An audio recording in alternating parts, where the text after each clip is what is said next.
गुण महात्म्या शक्ति, रूपा शक्ति, पूजा शक्ति, स्मरणा शक्ति, दास्या शक्ति, सख्या शक्ति, कांता शक्ति, वात्सल्या शक्त्या, आत्मनिवेदना शक्ति, तन्मयात शक्ति, परम विरहा शक्ति रूपा एकादशधा भक्ति कहा जा रहा है। भक्ति तो एक है। भक्ति अर्थात परमात्मा के श्री चरणों में प्रेम। वो प्रेम किस प्रकार से प्रकट होता है? परमात्मा हम सबके अंदर प्रेम दे के भेजते हैं। बिना प्रेम के कोई संसार में नहीं आता है। परंतु जब हम उस प्रेम को नश्वर पदार्थों के साथ जोड़ देते हैं, व्यक्तियों के साथ जोड़ देते हैं जो अल्प आयु वाले हैं, एक सीमित आयु वाले हैं, तो वो प्रेम जो है शुद्ध प्रेम नहीं रहता, निष्केवल प्रेम नहीं रहता। और भक्ति निष्केवल प्रेम है, शुद्ध प्रेम है। प्रेम के पीछे कोई अपेक्षा नहीं है, कोई आकांक्षा नहीं है। अगर इच्छा है तो प्रेमास्पद की प्रसन्नता अर्थात परमात्मा की प्रसन्नता ही एकमात्र उद्देश्य है। हम जिससे प्रेम करते हैं उसकी प्रसन्नता ही हमारे जीवन का उद्देश्य होना चाहिए। हम परमात्मा से प्रेम करते हैं तो भक्ति हो जाती है।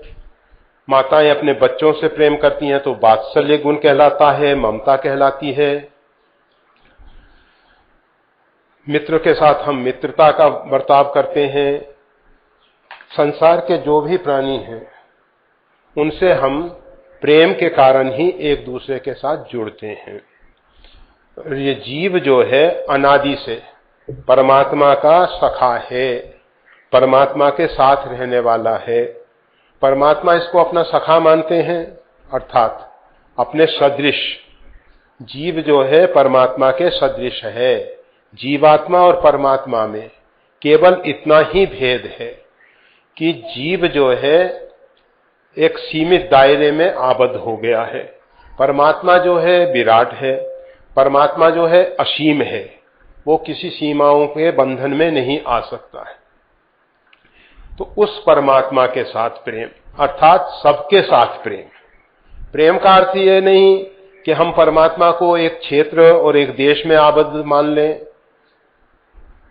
जैसे मंदिर में भगवान का श्री विग्रह विराजमान है, कुछ लोग भगवान को बैकुंठ में, साकेत में, गौलोक में, शिवलोक में, मतलब एक सीमित दायरे में परमात्मा को आबद्ध नहीं किया जा सकता। परमात्मा जो है सब जगह परिपूर्ण है। जिस प्रकार से इस शरीर में चेतना जो है पूर्ण व्यापक है, पैर से लेकर सिर तक सब जगह चेतना का विस्तार है, फिर भी अंगुष्ठ प्रमाण से एक विशेष स्थान विशेष पे अर्थात आज्ञा चक्र के ऊपर और सहस्त्रार के साथ वो चेतना का विशेष स्वरूप जो है इस शरीर में स्थित है। अंगुष्ठ प्रमाण का जो आत्मा है वो शरीर के एक विशेष भाग में अर्थात उसको योगियों ने हृदय स्थान माना है, जहां से ज्ञान तंतुओं को शक्ति और सामर्थ्य प्रदान की जाती है, वो हृदय स्थान।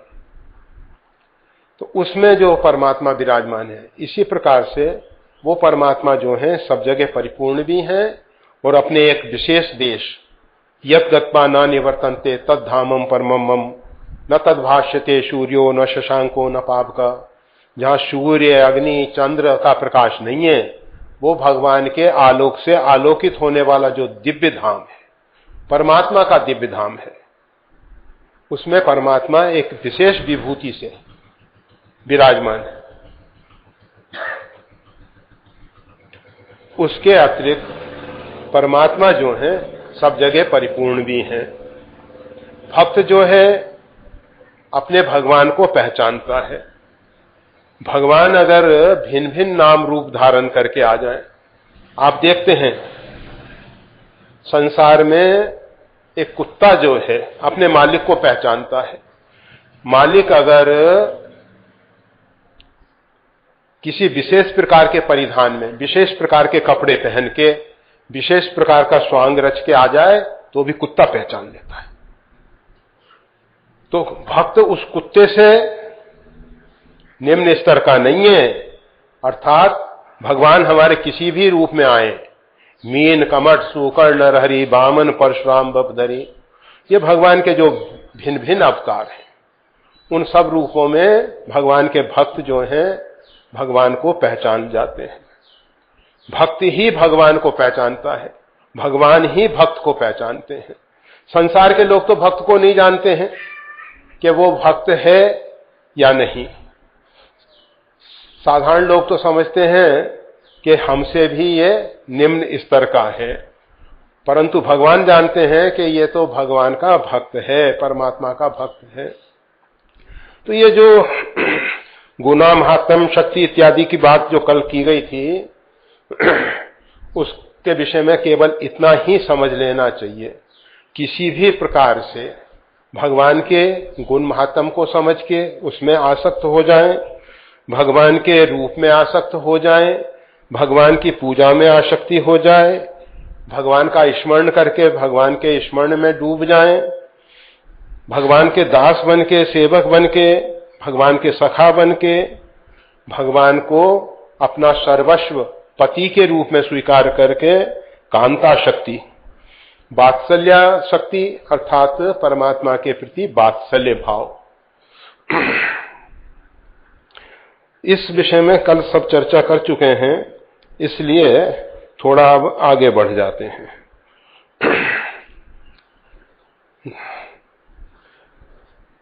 इत्येवं वदन्ति जन जल्प निर्भया एक मता कुमार, व्यास, शुक, शांडिल्य, गर्ग, विष्णु, कौंडिन्य, शेषोद्भव, बारुनी, बलि, हनुमद, विभीषण आदियो भक्ताचार्य।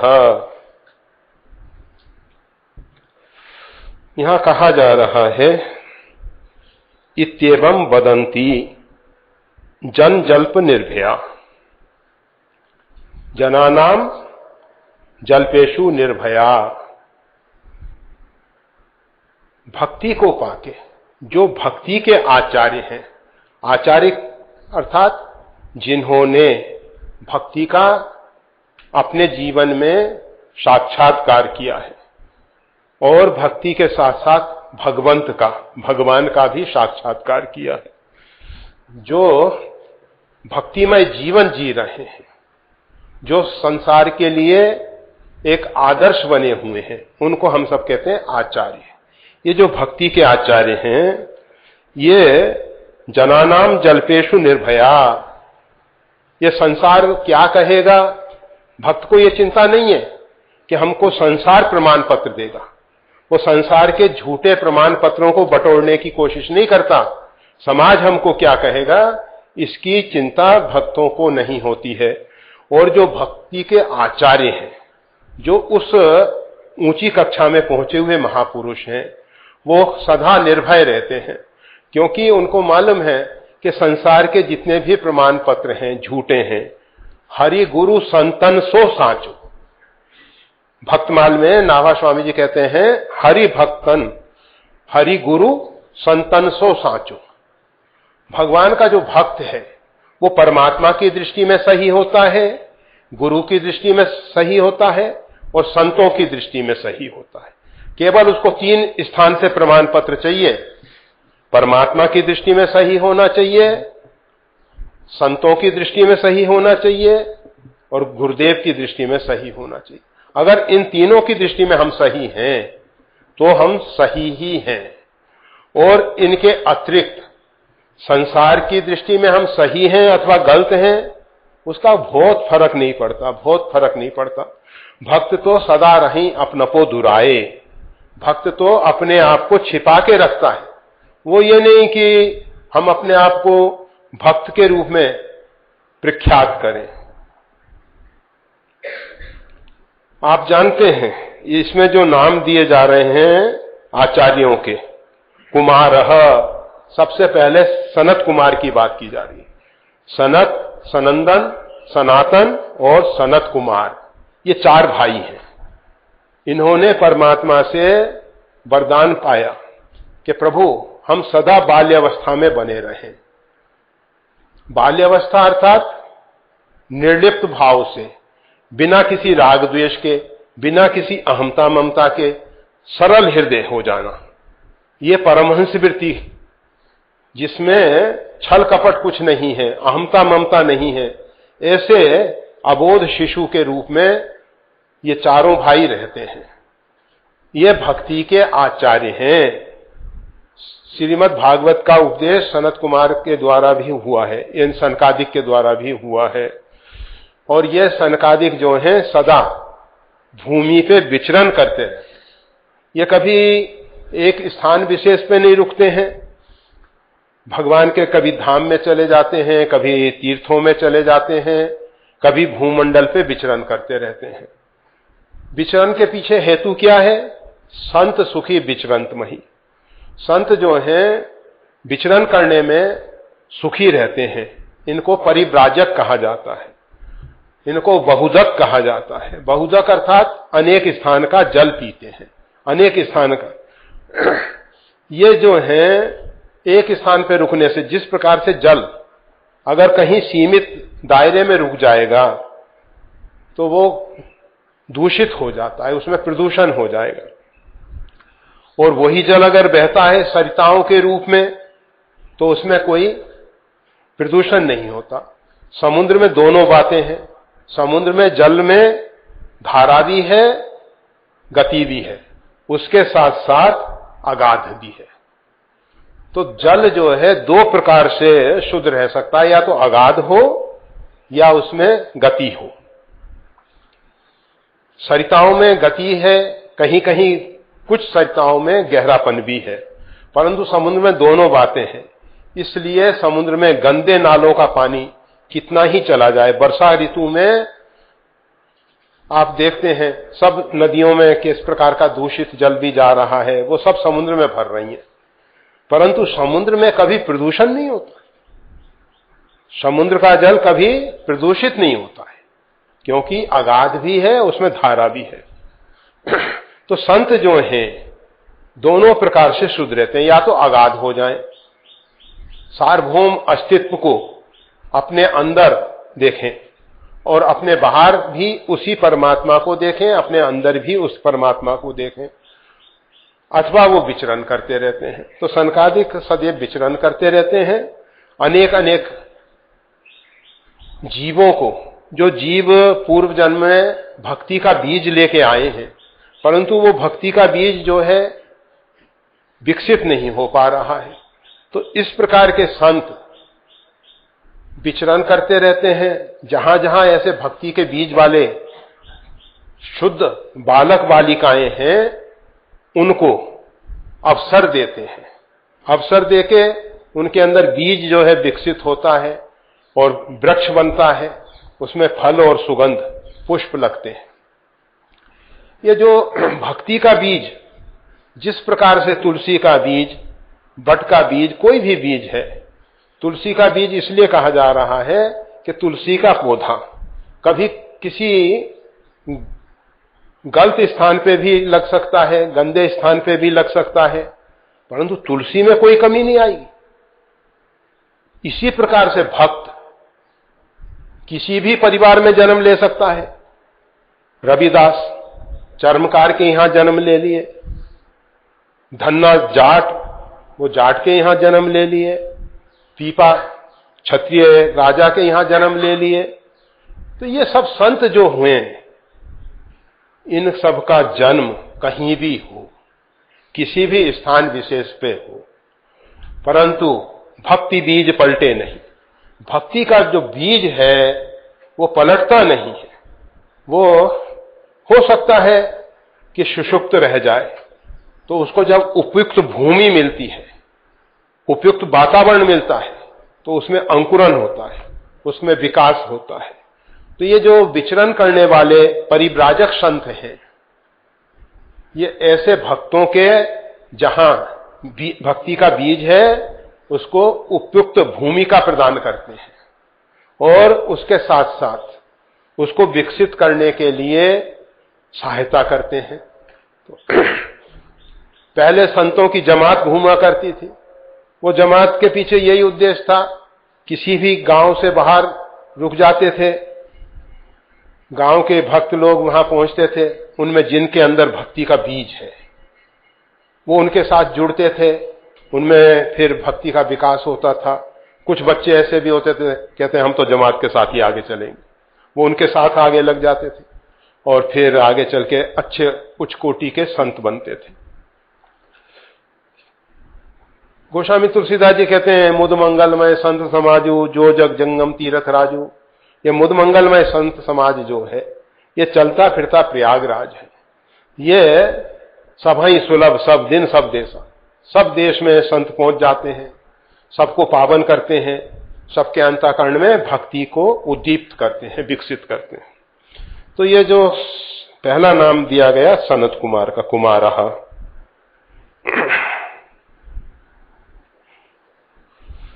व्यास, भगवान वेद व्यास जी। भगवान वेद व्यास जी का जन्म जो है एक मत्स्य गंधा, जिसके शरीर से मछली की गंध आती थी, दुर्गंध,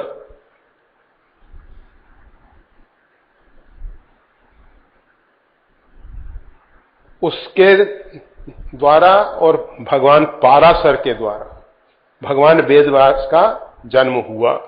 एक दीप में हुआ, शरीर का रंग बहुत काला था, इसलिए उनका नाम पड़ा कृष्ण द्वैपायन। दीप में पैदा होने से उनको द्वैपायन कहा गया। उन्होंने वेदों को विकसित करके हम सबकी समझ में आने लायक भाषा में आबद्ध किया और उनका विभाजन किया, इसलिए उनको वेद व्यास भी कहते हैं। उनका मुख्य ध्येय भक्ति को विकसित करने का है। श्रीमद् भागवत महापुराण भगवान वेद व्यास की रचना है। उत्तर मीमांसा, ब्रह्मसूत्र इत्यादि के वो ऋषि हैं। और इसके साथ साथ 18 पुराण, महाभारत जैसा एक दिव्य ग्रंथ, जिस महाभारत में विष्णु सहस्त्र नाम और श्रीमद् भगवत गीता ऐसे पवित्र ग्रंथ महाभारत में समाये हुए हैं, तो वो भगवान वेद व्यास की ही देन है। भगवान वेद व्यास जी ने नारद जी के उपदेश से इन सब पवित्र ग्रंथों की रचना की है। तो भगवान वेद व्यास का नाम आ रहा है। और इसके बाद नाम आता है शुकदेव, जो कि व्यास जी के ही पुत्र हैं, जिन्होंने परीक्षित को, राजा परीक्षित को श्रीमद् भागवत का ज्ञान दिया। 7 दिन में उनका मोक्ष हुआ। अर्थात हम सबका जीवन जो है अनिश्चित है। हम सबको मालूम नहीं कि हमारी आयु कितनी है। निश्वासे नहीं विश्वासा कदा रुद्धो भविष्यति। इस शरीर का कोई विश्वास नहीं है कब श्वास रुक जाएगी। ऐसे क्षणभंगुर जीवन को पाके अगर हम अपने जीवन को निरर्थक बर्बाद कर देते हैं, तो परमात्मा ने जो हमको अमूल्य मानव शरीर दिया है, ये निरर्थक चला जाता है।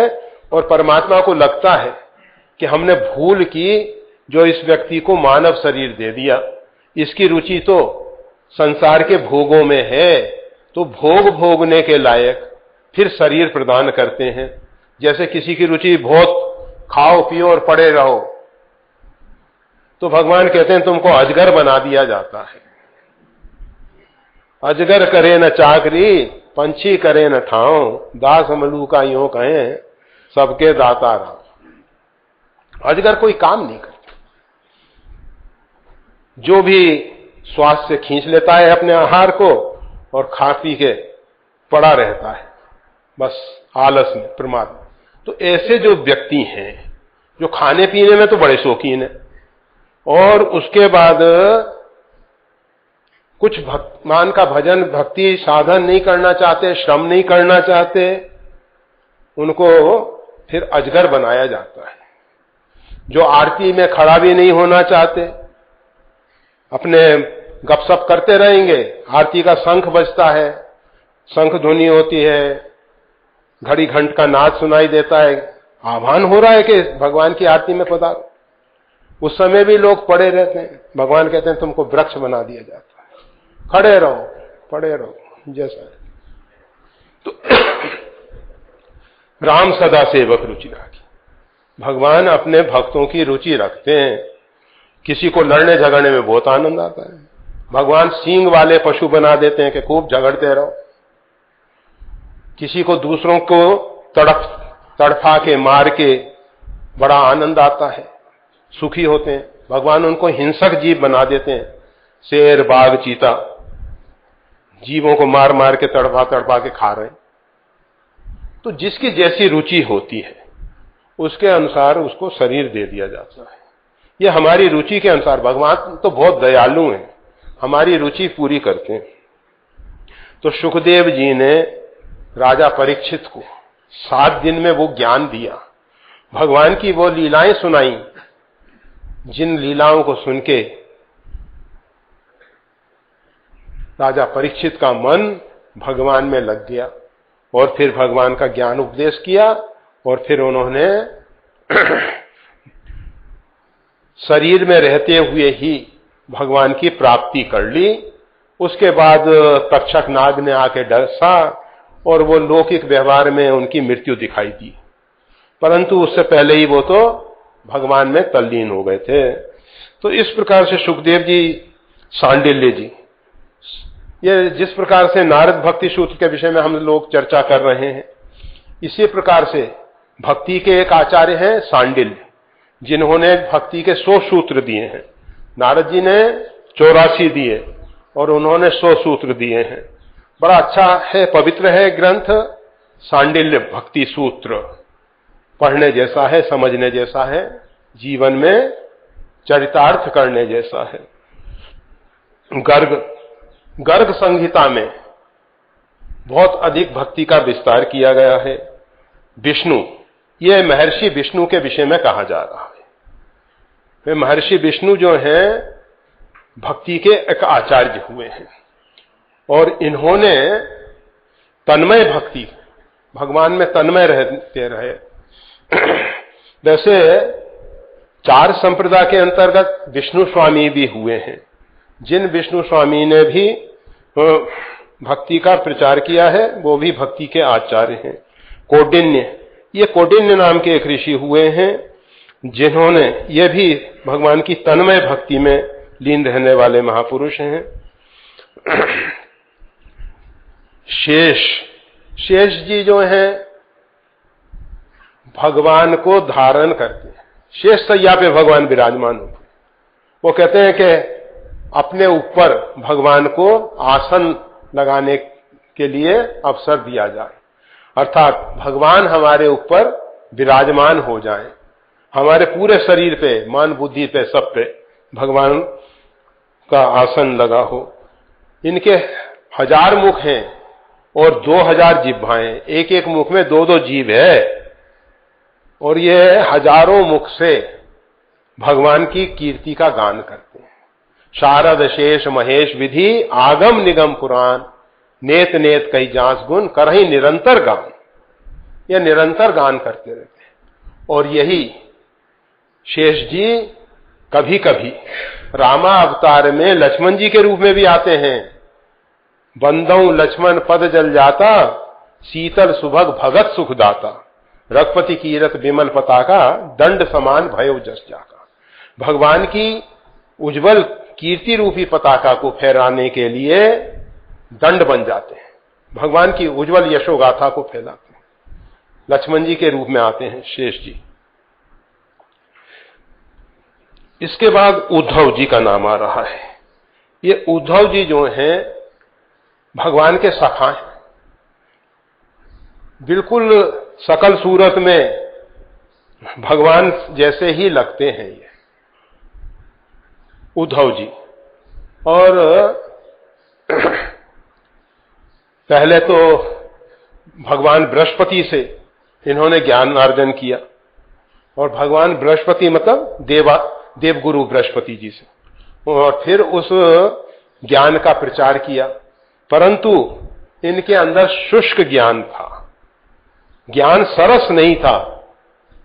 रामचरितमानस में गोस्वामी तुलसीदास जी कहते हैं, जोग कुजोग ज्ञान अज्ञानु जहन राम प्रेम प्रधानु।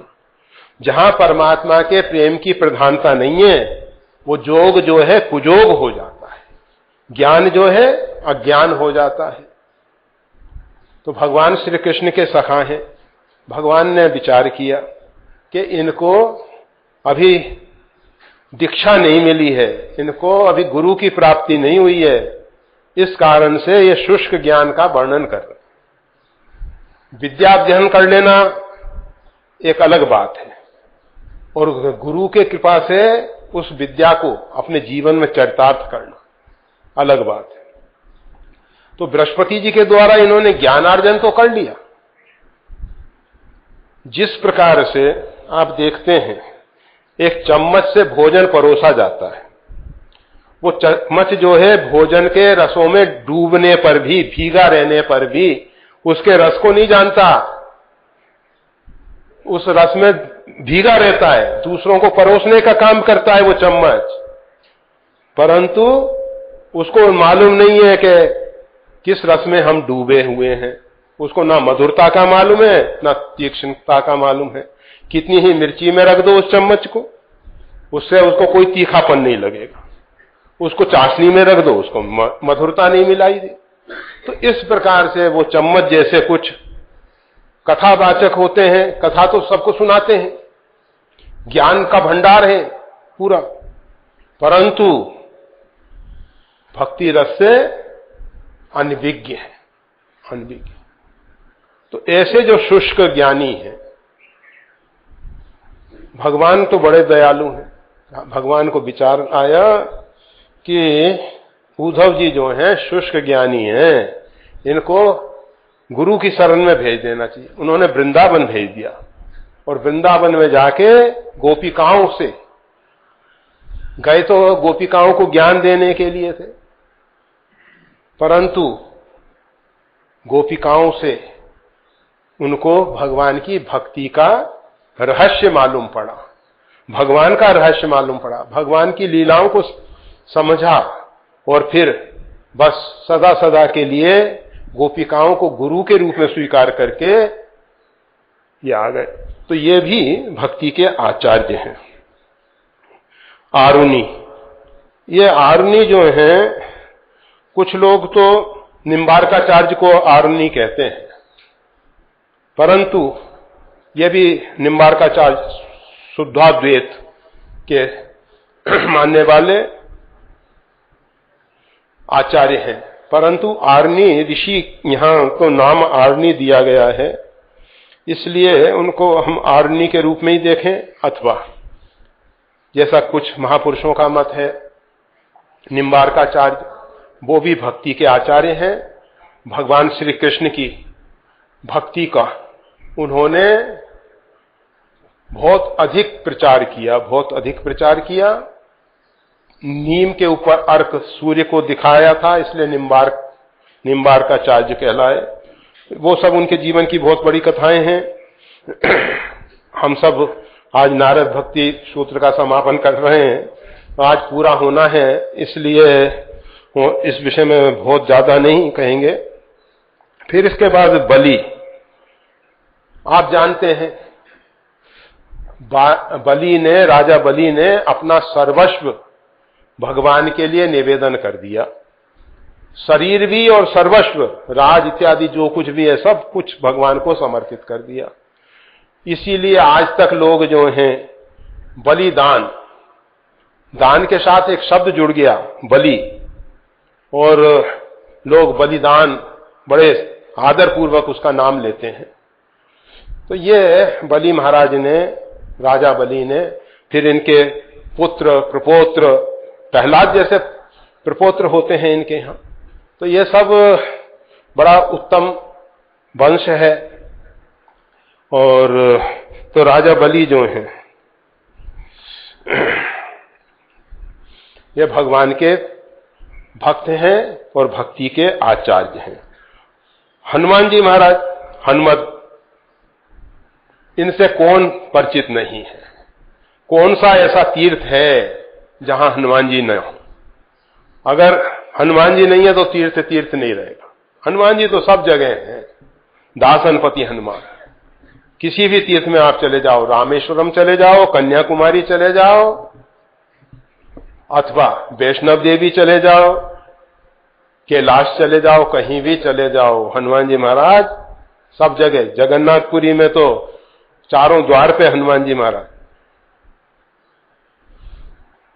और फिर वहां तो एक बेड़ी हनुमान के रूप में भी विराजमान, मतलब बहुत रूप में हनुमान जी महाराज वहां विराजमान है। तो हनुमान जी महाराज जिनमें भक्ति के अनेकों प्रकार, केवल एक प्रकार नहीं, अनेकों प्रकार प्रकट हुए हैं, ऐसे श्री हनुमान जी महाराज। इसके बाद आ रहे विभीषण आदियो भक्ताचार्य। विभीषण आदि, विभीषण जो है, इनके विषय में भगवान श्री राम कहते हैं, तुम सारीखे संत प्रिय मोरे, धरऊ देह नहीं आन्य हो रहे। भगवान कहते हैं विभीषण जैसे संतों के लिए पृथ्वी पे उनका अवतार होता है। विभीषण के विषय में हनुमान जी क्या कहते हैं? एहिते हट करियो पहचानी, साधु ते होए ना कारज हानि। जिसको हनुमान जी महाराज प्रमाण पत्र दे रहे हैं, भगवान प्रमाण पत्र दे रहे हैं कि ये भगवान के परम भागवत हैं, परम भक्त हैं। तो ये सब आचार्य हैं। परंतु देखो, लंका में विभीषण को कोई भक्त के रूप में नहीं जानता। रावण तो कहता है होइए जबकर कीट अभागी। यहां तो लंका में राज कर रहा था विभीषण, करत राज लंका सठ त्यागी। उसको मूर्ख कह रहा है, रावण कह रहा है मूर्ख है विभीषण। यहां लंका में अच्छा भला बस रहा था, राज करता था, चला गया तपस्वियों की शरण में, मूर्ख है। अब वो यव का कीट बन जाएगा।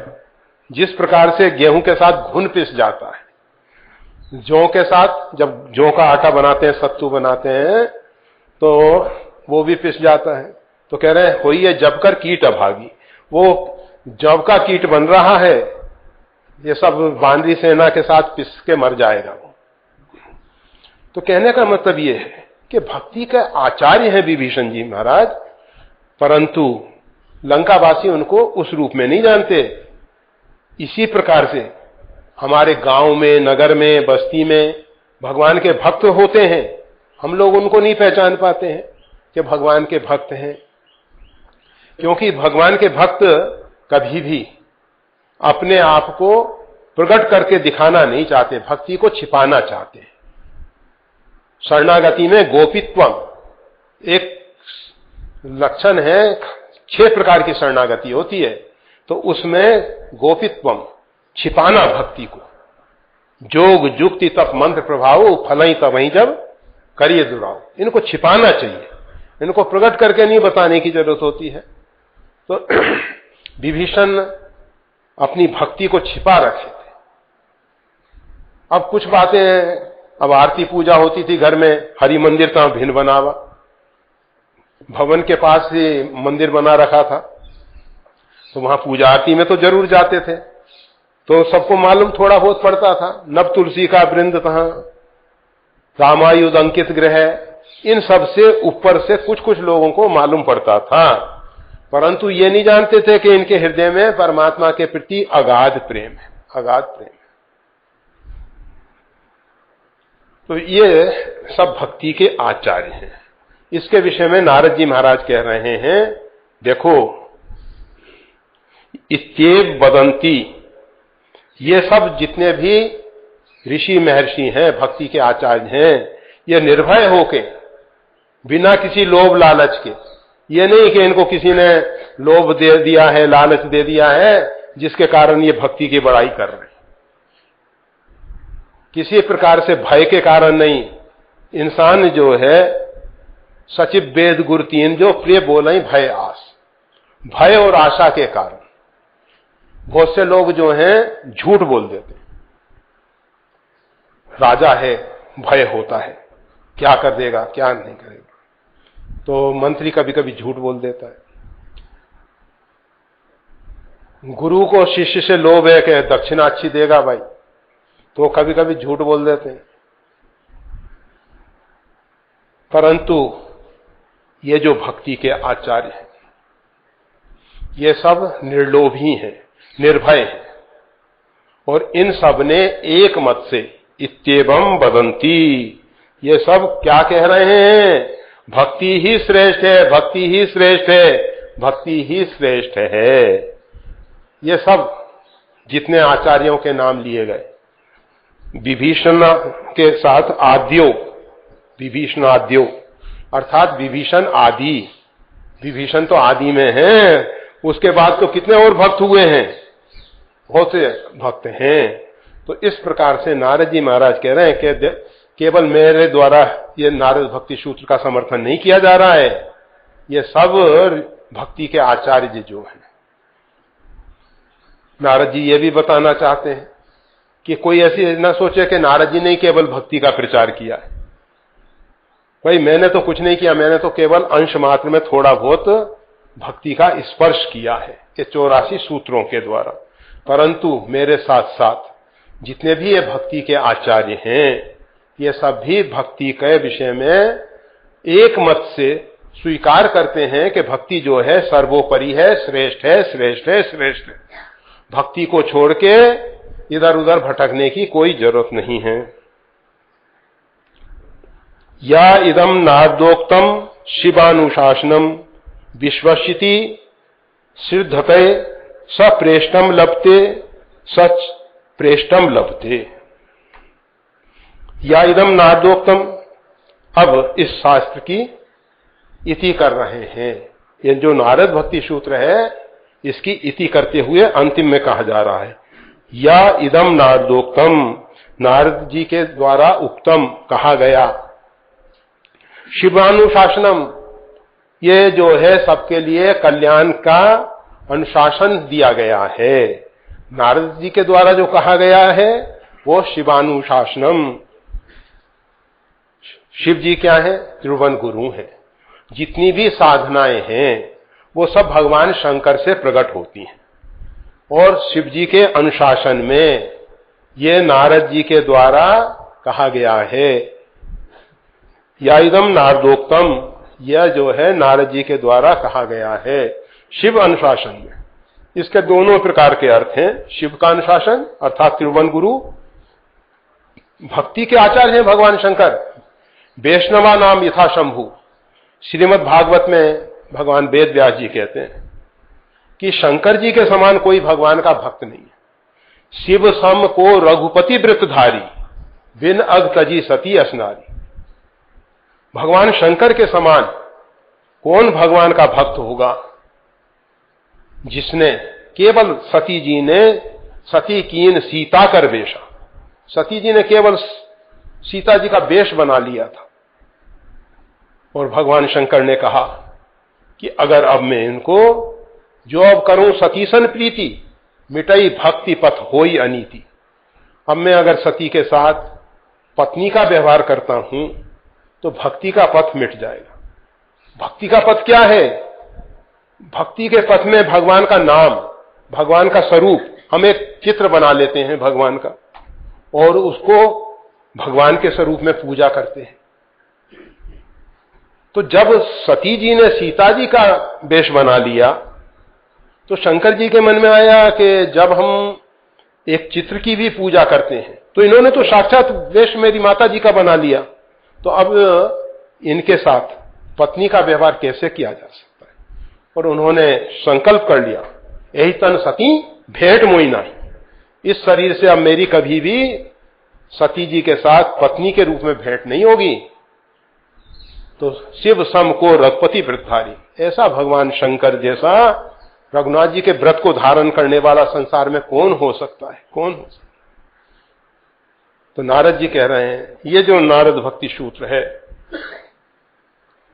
ये जो है शिवानुशासनम, शिव जी के अनुशासन के अनुरूप है। इसको विश्वसिति श्रद्धते सप्रेष्टम लभते, सप्रेष्टम लभते। जो इस नारदोक्त जो भक्ति सूत्र है, जो भगवान शिव के अनुशासन में है, जो हम सबके लिए कल्याणकारी है, जीवन का परम लक्ष्य है, इसको श्रद्धा और विश्वास पूर्वक जो स्वीकार कर लेंगे वो क्या करेंगे? प्रेष्टम लभते, परमात्मा को प्रेमास्पद के रूप में पा जाएंगे। प्रेष्टम लभते, परमात्मा को पा जाएंगे अथवा प्रेम रूप में पा जाएंगे, प्रेमास्पद के रूप में पा जाएंगे। प्रेष्टम लभते, प्रेष्टम सप्रेष्टम लभते।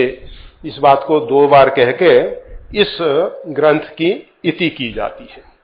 इसमें मुख्य बात उन्होंने जो कही है, विश्वास और श्रद्धा के पूर्व। श्रद्धावान लभते ज्ञानम, अगर हमारे हृदय में श्रद्धा नहीं है, आदौ श्रद्धा, मूल में श्रद्धा होनी चाहिए। अगर बिना श्रद्धा के हम इस नारद भक्ति सूत्र का रोज पाठ करें, श्रवण करें, कुछ नहीं होगा। मन में संशय है कि पता नहीं इसमें जो नारद जी ने कहा है सही है अथवा गलत है, तो ऐसा जो व्यक्ति है संशयात्मा विनश्यति, उसका नाश हो जाता है। जिसके हृदय में संशय रहता है उसका नाश हो जाता है। और श्रद्धावान लभते ज्ञानम, और जिसके हृदय में श्रद्धा है वो ज्ञान की प्राप्ति कर लेता है, भगवान की प्राप्ति कर लेता है, भक्ति की प्राप्ति कर लेता है। यह श्रद्धा और विश्वास। गोस्वामी तुलसीदास जी तो कहते हैं, भवानी शंकरौ वंदे श्रद्धा विश्वास रूपिणौ, याभ्याम बिना न पश्यन्ति सिद्धा स्वांता स्थम ईश्वरम। अपने अंतःकरण में जो छिपा हुआ परमात्मा है, हमारे हृदय में परमात्मा बैठे हुए हैं, विराजमान हैं, परंतु क्यों नहीं दिखाई दे रहे? तो कहते हैं श्रद्धा और विश्वास नहीं है। अगर हमारे हृदय में श्रद्धा और विश्वास हो तो वो परमात्मा प्रत्यक्ष दिखाई दे जाएंगे, दर्शन हो जाएगा। हमको कहीं यत्र तत्र भटकने की जरूरत नहीं है, कहीं जाने की जरूरत नहीं है। हम अपने हृदयस्थ परमात्मा को अभी वर्तमान में पा सकते हैं। ये नहीं कि बहुत लंबी साधना करेंगे तब मिलेगा परमात्मा। अरे वो तो बैठा हुआ है, हृदय में विराजमान है। अस प्रभु हृदय अछत विकारी, ईश्वरा सर्वभूता नाम हृदय देशे तिष्ठति। वो परमात्मा हमारे हृदय में विराजमान है, परंतु श्रद्धा और विश्वास नहीं है। इस कारण से उन परमात्मा का दर्शन नहीं हो रहा, साक्षात्कार नहीं हो रहा। तो नारद जी ने इस सूत्र के अंतिम में एक महत्वपूर्ण बात कही है, श्रद्धा और विश्वास पूर्वक। इस शिव अनुशासन वाले नारदोक्त नारद जी के द्वारा जो कहा गया है, इस भक्ति दर्शन को जो स्वीकार करेगा उसको परमात्मा के चरणों में प्रेम होगा, और प्रेम स्वरूप जो परमात्मा है, प्रेमास्पद के रूप में परमात्मा उसको मिल जाएंगे। प्रेमास्पद के रूप में परमात्मा उसको मिल जाएंगे। इस प्रकार से ये नारद भक्ति सूत्र का समापन हुआ। हम सबको इस सूत्र को समझने की, मनन करने की जरूरत है। इसका एक एक सूत्र बहुत अधिक मूल्यवान है। संसार के धन दौलत ऐश्वर्य सब इसके सामने नगण्य है, क्योंकि जीवन में एक बार अगर भक्ति मिल जाती है तो फिर हमको कुछ पाना शेष नहीं रहता। स अमृतो भवति, उस भक्ति को पाके व्यक्ति अमर हो जाता है, अमरत्व की प्राप्ति कर लेता है। फिर उसको जन्म मृत्यु के चक्कर में नहीं फंसना पड़ता। और भक्ति एक बार किसी के हृदय में आ गई तो वो भक्ति जो है वो कभी मरती नहीं। भक्ति का बीज कभी नष्ट नहीं होता है। हो सकता है इस जन्म में हम जीवन के परम ध्येय तक ना पहुंच पाए, परंतु भक्ति का बीज पड़ा होगा। तो आगे कहीं भी कर्मानुसार देखा जाता है। एक महात्मा जी के यहां एक कुत्ता था, वो एकादशी व्रत करे बिना निर्णय पत्र के। हम सबके पास तो निर्णय पत्र होता है, तब भी भूल जाते हैं कि एकादशी। परंतु उस कुत्ते को उस दिन कोई अन्न का प्रसाद दे तो उसको उठा के ले जाके कहीं रख दे, खाए नहीं, उसको नहीं खाता था। एकादशी है। एक ऊंट था, वो उसके गले में अंदर ही अंदर, बाहर कुछ नहीं दिखाई देता था, बाहर तो केवल उसके गले के अंदर के कुछ मन के घूम रहे हैं ऐसे दिखाई दे। तो ऐसे ऐसे जीव आपको मालूम है। जड़ भरत मृग योनि में चले गए, राज ऋषि जड़ भरत,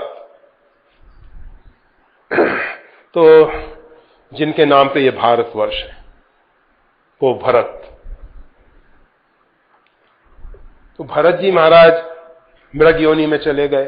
पता नहीं अंतिम समय हमारी वासना कहां चली जाए, कहां हमको जन्म लेना पड़े, परंतु भक्ति बीज पलटे नहीं। भक्ति का बीज जो है नष्ट नहीं होता है, नष्ट नहीं होता है, ये हमेशा अमर हो जाता है। और जब तक परमात्मा की पराप्रेमा भक्ति नहीं मिलती है, परमात्मा का साक्षात्कार नहीं होता है, तब तक उसको शांति नहीं मिलती है। बस जिस भी प्रकार से परमात्मा का साक्षात्कार हो, परमात्मा के प्रेम में अनुराग हो, वो इसी भाव में डूबा रहता है। तो ये नारद भक्ति सूत्र पवित्र सूत्र है, आज पूरा हो रहा है। और बस भगवान का प्रसाद आप सबको पाने को मिलेगा। और भक्ति सूत्र के द्वारा जो नारद जी ने हम सबको प्रेरणा दी है उसको अपने जीवन में चरितार्थ करें। जय श्री राम।